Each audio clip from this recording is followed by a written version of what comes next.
In business today, three things to know. First, economy under the weather.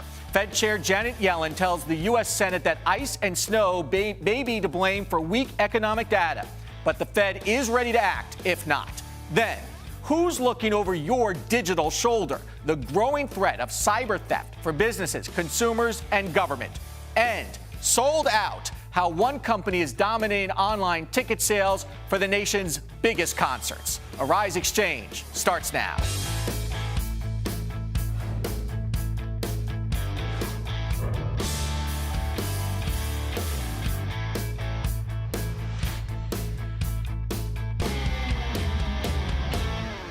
Hello, everyone. I'm Andrew Schmertz. Janet Yellen may have to add weather woman to her title as head of the U.S. Federal Reserve Bank. Thursday, Yellen told a Senate Banking Committee that, indeed, the weather may have weakened U.S. spending and economic activity. A good part of the eastern portion of the U.S. has been fighting its way through cold, ice, and snow for most of January and February. And many are blaming the weather on a series of poor reports. But with spring still just a few weeks away now, that does buy the Fed some time to adjust its policies if it needs to. Here's a little of what Yellen had to say.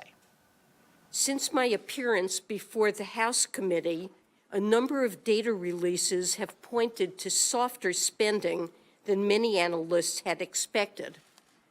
Part of that softness may reflect adverse weather conditions, but at this point it's difficult to discern exactly how much. In the weeks and months ahead, my colleagues and I will be attentive to signals that indicate whether the recovery is progressing in line with our earlier expectations. Certainly hedging a bit. Going forward, Yellen and the Fed governors remain cautiously optimistic that the economy will continue to expand. My colleagues on the FOMC and I anticipate that economic activity and employment will expand at a moderate pace this year and next.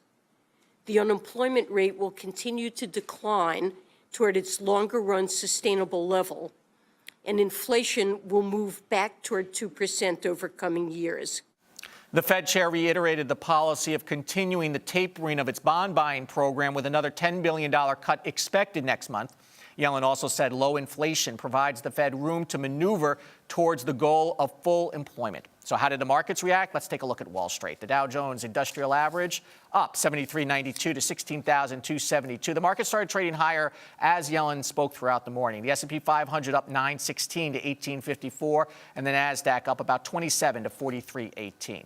Taking a look at some of the stocks we're watching today. Royal Bank of Scotland, RBS, struggling to reclaim its standing by announcing a plan to cut costs by $8.3 billion over the next 4 years. The move comes after the 81% government-owned bank posted net losses that rose by nearly 50% to $15 billion. RBS closing down 73 cents to 11.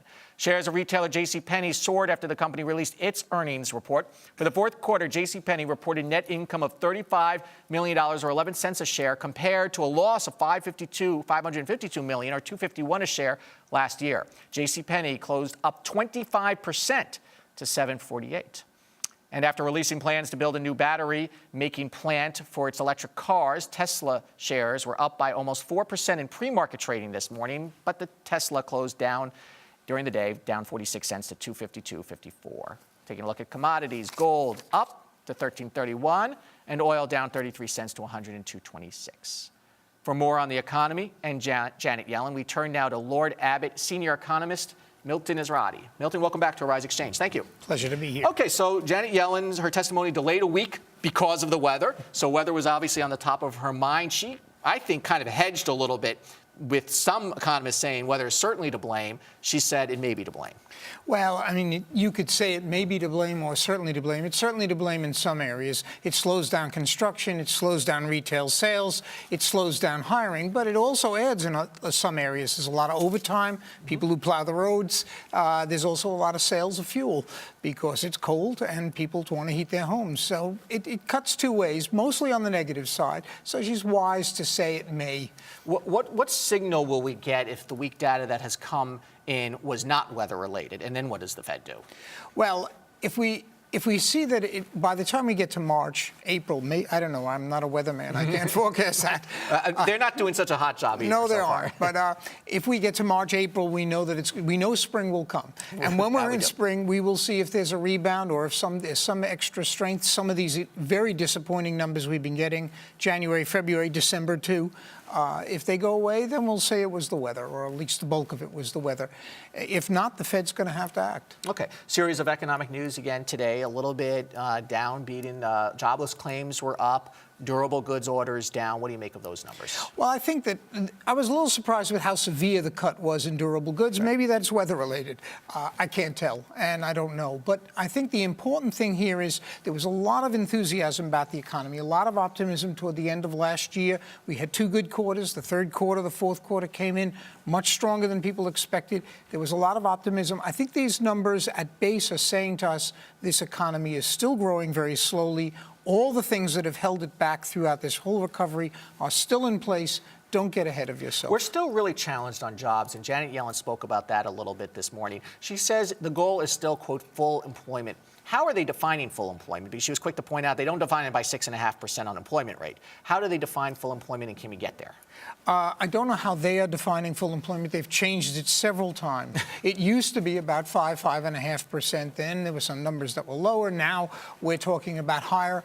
I don't think anyone really has a fix on this. I think what the Fed wants is to return, this is just a guess because I'm not invited to their meetings and she never answers my emails, but my guess is that what the Fed wants is to get the jobs back that were lost in the former recession, so that we are no longer employing less people than we were in 2007. So how much of that jobs number then will factor in come the March tapering?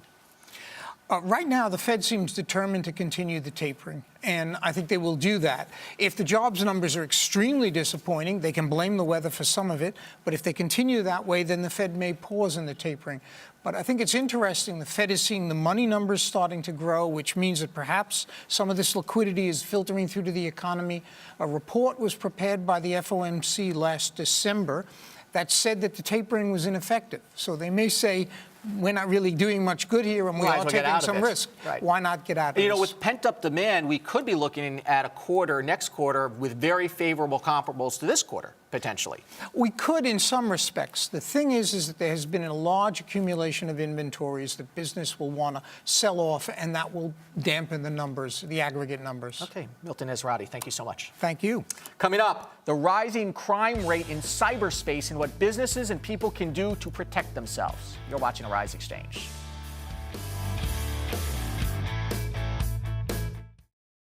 Arise News is a different kind of network. We are able to tell our own stories, and we're able to cover stories in a way that other media outlets don't do. We've got world-class journalists, veteran journalists who have been in this industry for decades, not just in front of the camera, but behind the scenes as well. Arise News is a place where we can tell stories in an interesting, factual, inclusive way like no one else in the business can.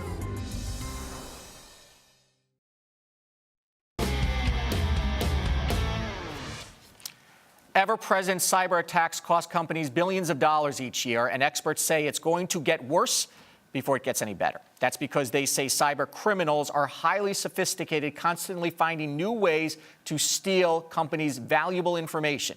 And the problem is no longer just an IT problem, but a business-wide challenge. Cybersecurity expert and CanWe Studio CEO Tamara Combs joins us now from New Orleans. Tamara, thank you and welcome to Arise Exchange again. Thank you. All right, it's good to be here. So we have been hearing a tremendous amount about cyber attacks on Target, on government attacks from maybe China, et cetera. Where do we stand right now in the picture of cybersecurity? How risky is everything we do online? It's a great question. Verizon actually put out a report that said the bad guys are winning. But what's really happening is it just seems like there's no end to these data breaches, right? We had the retailers during the holidays. We had the hotels and things right after the holidays as well. And it seems like they just keep coming. But the government has intervened, and companies are actually pushing to have some legislation around this, not too much, but to actually help us protect ourselves. And we also got the news of the Apple breach, for example, last week, which was a significant breach as well. Yes, absolutely, as well as some universities. The University of Maryland was hacked as well. So let me ask you something. What can the government do and what should the government do? Because government is just going to pass laws or new regulations, I presume, but somehow we got to stay ahead on the technology front. Right, and I think what companies are wanting is not for government to start putting rules and legislation in place that will compromise our privacy, because it seems like we have these trade-offs between security and privacy. And but companies are really wanting the government to give some tax incentives to help subsidize the cost of actually protecting our data and being the anti-hacker. So they're looking for some concessions. So they're looking. Do you think, from what you understand, those concessions are going to come? Basically, they need to be incentivized to create these programs. They do, and some people argue that it's the cost of doing business, right? You have to protect data if you're going to collect data. And I agree with that to some point, but I also believe that there is something that the government could do, because cybersecurity is all of our problem, as we're seeing now, as consumer victims and company victims. You know, Tamara, in law enforcement, of course, the government provides a variety of tools to combat physical theft, for example, and they do have laws, of course, against cyber theft, but I'm wondering if the government can actually physically do more on a security front, meaning can the government fund some of these programs? Can the government's law enforcement agencies be more active? Yes, and their law enforcement organizations they're involved and they're active. But yes, I believe there's something that the government can do to help bring together people who are the anti-hackers, so that we can safely share information and share about threats and things like that, so that companies are able to get this information. I know that there are a lot of private companies that are doing this on their own, and I applaud them, because it's no longer, we can't put these walls up and say, I'm going to keep this information to myself and for my company. We have to start sharing information about threats, because a threat to one is a threat to all. Tamara, let me ask you this. For the companies out there that are offering consumers, companies like LifeLock, consumers, some sort of digital protection, are those legitimate things that people should be looking for? Are those companies helpful? They are helpful, and in fact, Target is paying for some consumer protection for people who were affected by their data breach. And so I think a lot of individuals have not taken advantage of that. If you were indeed one of the victims of the Target hacker, you think you were involved in the breach, you should absolutely call up and get that credit monitoring and get some protection on your credit. But yes, those LifeLock systems and things like that, the programs, they are legitimate, and I strongly advise, especially in the wake of all the things that are happening today. Okay, Tamara Combs, some fantastic advice there from Can We Studios. Appreciate it. Thank you. Time now for our business ticker. South Africa's currency has taken a beating amid the latest round of emerging market turmoil. But the country's president, Jacob Zuma, told CNBC today that the U.S. dollar was to blame for the rand's current weakness. It's not because of our currency. It's because of the dollar, really. The dollar, that is the key controlling currency in the world. Once the dollar is in problems, many currencies are in problems. So it's difficult to say we cannot move this direction or that one. You know for a fact that the fact that we have the economic meltdown was because of the dollar. It was not because of any other. Once the dollar was in trouble, that impacted to all of us. The South African rand, which lost 18% last year, fell again to a 5-year low in January, despite the South African Central Bank hiking rates. Lawmakers are considering banning Bitcoin in the U.S. West Virginia Senator Joe Manchin is calling on federal regulators, including U.S. Secretary of Treasury Jack Lew and Fed Chair Janet Yellen, to take action against what he calls, quote, a dangerous currency from harming working Americans. Seriously, I don't know how a digital currency can be dangerous. It's not, on a rampage or anything. Manchin argues that the virtual currency is widely volatile. Its anonymity makes the currency susceptible to hackers and theft, as well as a haven for criminals who seek to hide their actions from the law. Manchin's call comes on the heels of Mt. Gox's apparent collapse, which is one of the most well-known Bitcoin exchanges. Yellen told senators today, though, that the Fed may not have jurisdiction over Bitcoin. Tesla may like Texas, after all. The state currently doesn't allow Tesla to sell its cars there because of franchise laws. But that could change because Tesla is talking about building the world's largest battery factory in the Lone Star State. The so-called Gigafactory will cost up to $5 billion and employ more than 6,000 people. Other sites the electric car maker is considering are in Nevada, Arizona, and New Mexico. It's not entirely clear that the building of the factory is tied to Texas changing its laws. Whatever the location, construction will start this year and be completed in 2017. The First Lady unveiled the Food and Drug Administration's newly proposed food labels today. The changes would increase average serving sizes on the labels to reflect what Americans actually eat and make calorie counts more prominent. Manufacturers will have to disclose how much extra sugar they have added into natural food products and display warnings about excessive salt content. And there will also be more of a focus on minerals and vitamins by displaying their daily values.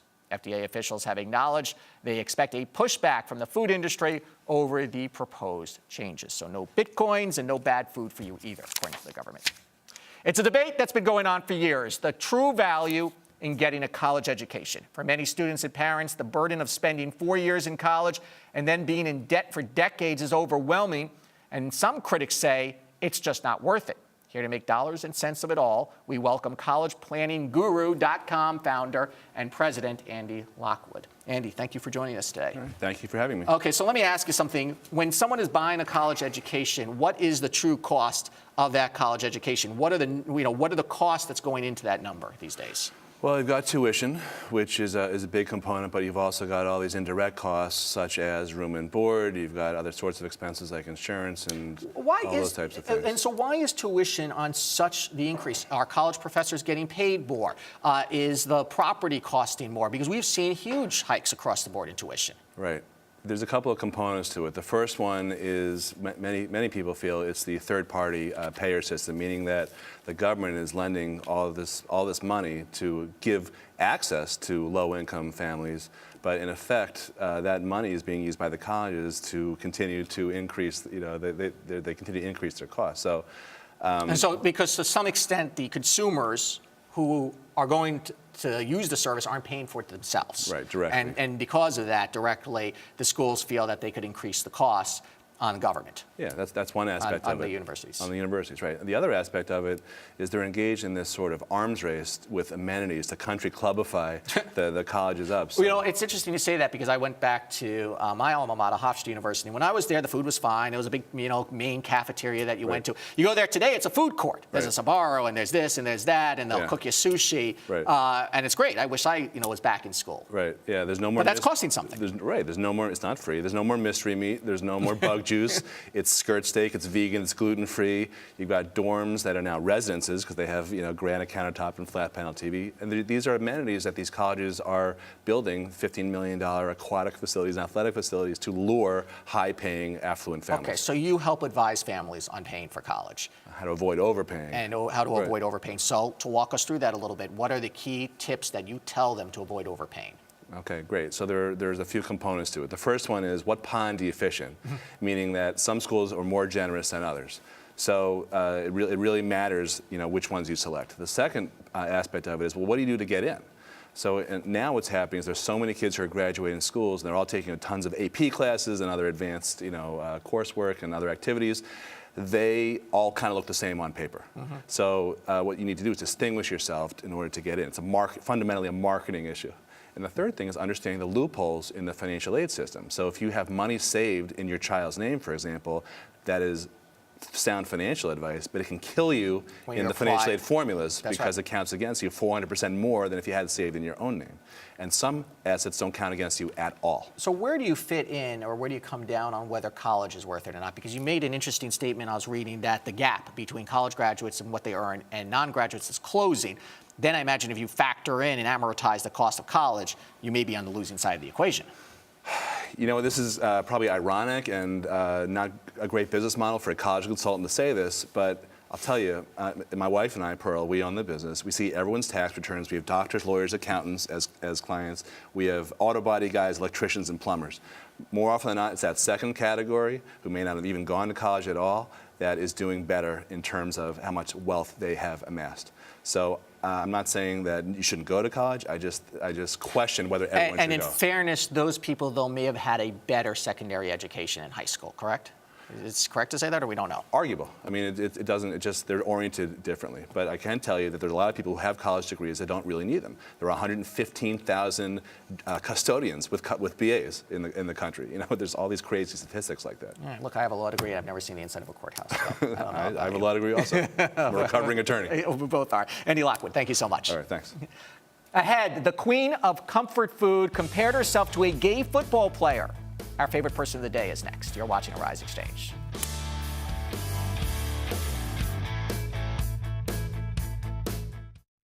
Well, Arise is the only network that really covers comprehensively the African diaspora. It gives people in other parts of the world of color a chance to know about people here in the United States, us to know about them, and the world to know about us. So it's kind of an educational experience for everybody involved. Getting to know people through stories, through personal stories. You really get a chance to know what people are actually all about, what communities are about. How are we different? But more importantly, what commonalities we all share.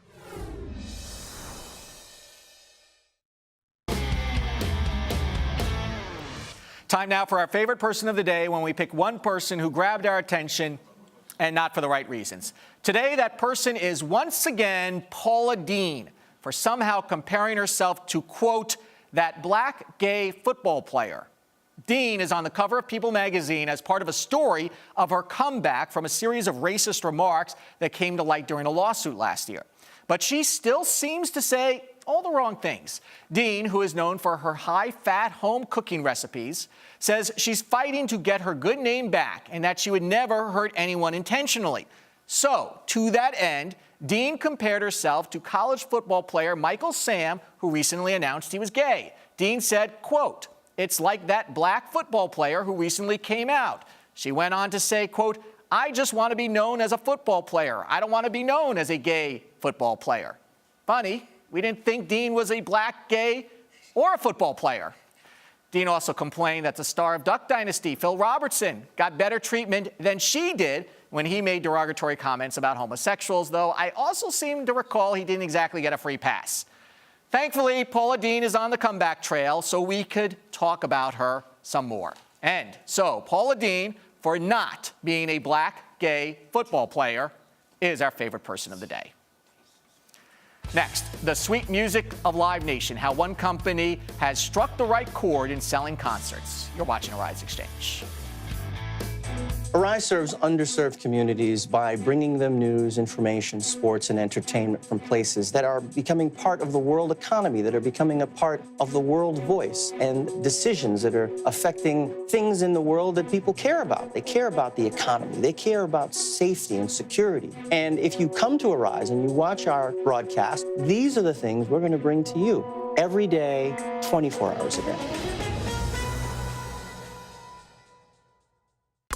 One of the great things about Arise Entertainment 360 is we have this Arise to Your Health segment, which really focuses on the holistic approach of being healthy. So we do everything from working out to juicing to getting in shape by doing fun exercises like bouncing on a trampoline or wearing these bouncy boots on our feet when we're jumping all over the set. We've done karate, we've danced the weight off, we've done just about everything. And of course, I love when we eat on set, but we do it in a very healthy and clean way.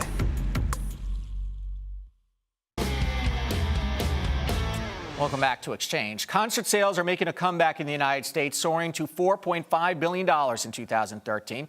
This is good news for the industry after dismal sales totals in previous years. Promoter and Ticketmaster owner Live Nation had a record year in sales, and the company's senior regional vice president, Jason Stone, joins us now to talk to us about how Live Nation is pulling it off. Jason, welcome to Arise Exchange. Thank you. Let me ask you something. I'm kind of fascinated. Which are the kind of hot concerts now? Which genre of music is doing really well? I think that if you look at the hottest stuff we find right now, the electronic dance music, EDM as we call it, is a huge area of concentration, as well as country music. Country music is tremendous growth.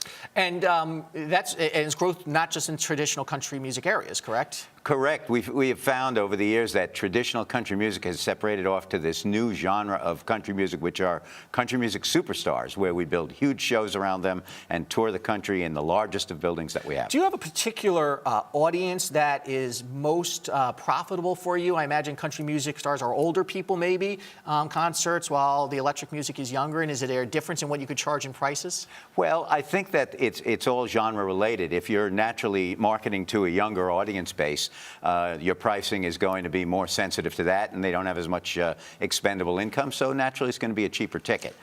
When we go into a country music audience, although it's not necessarily an older audience, not these days anyway, but because of the expense of producing a larger show like that, it just naturally adds a little bit more to the ticket price. What is driving the sort of comeback that we saw last year? The economy was a little bit better, but are the acts better?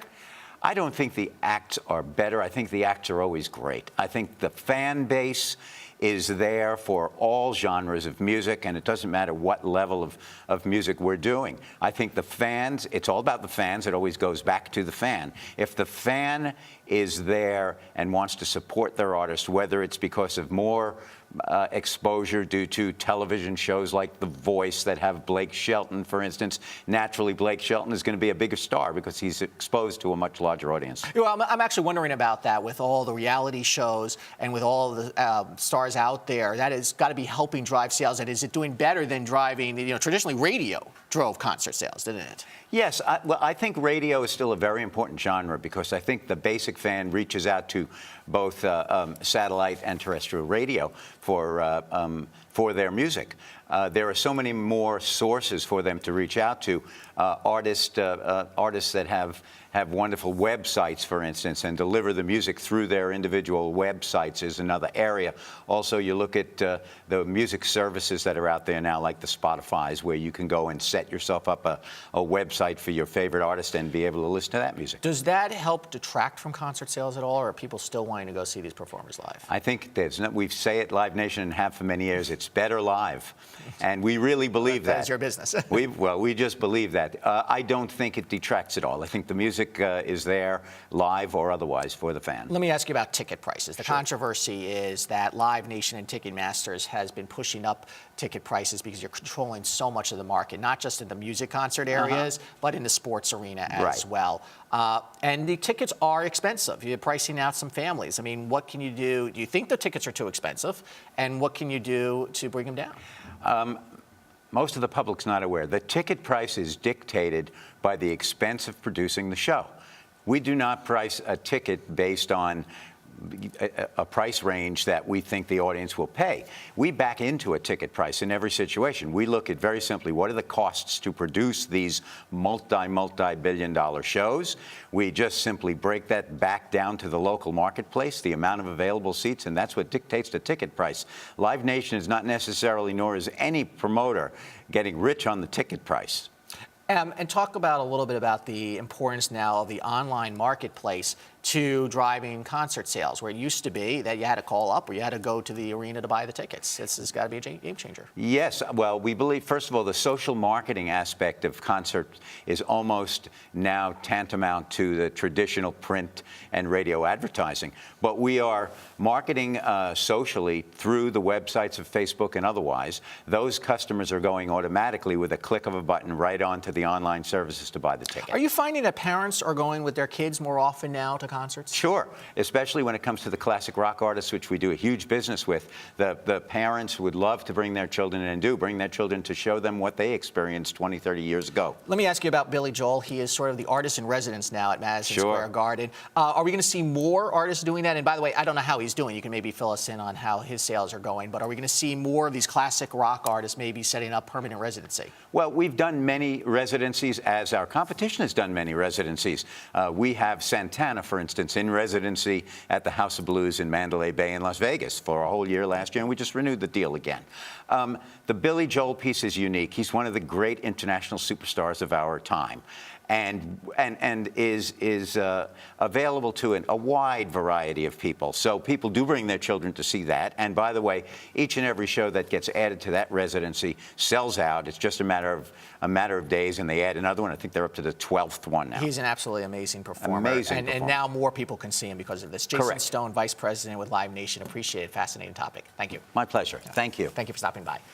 Coming up later on in Arise Exchange this week, the business of Oscars. The annual Academy Awards brings in big bucks for Hollywood each year. We'll explore where the money is going and who really the winners are. Let's take a look at the closing numbers on Wall Street after Janet Yellen testified this morning. The markets moved forward, up 73 points for the Dow Jones Industrial Average to 16,272. Green arrows for the S&P 500 and NASDAQ as well. Julian Phillips will be in for me tomorrow. I'm Andrew Schmertz.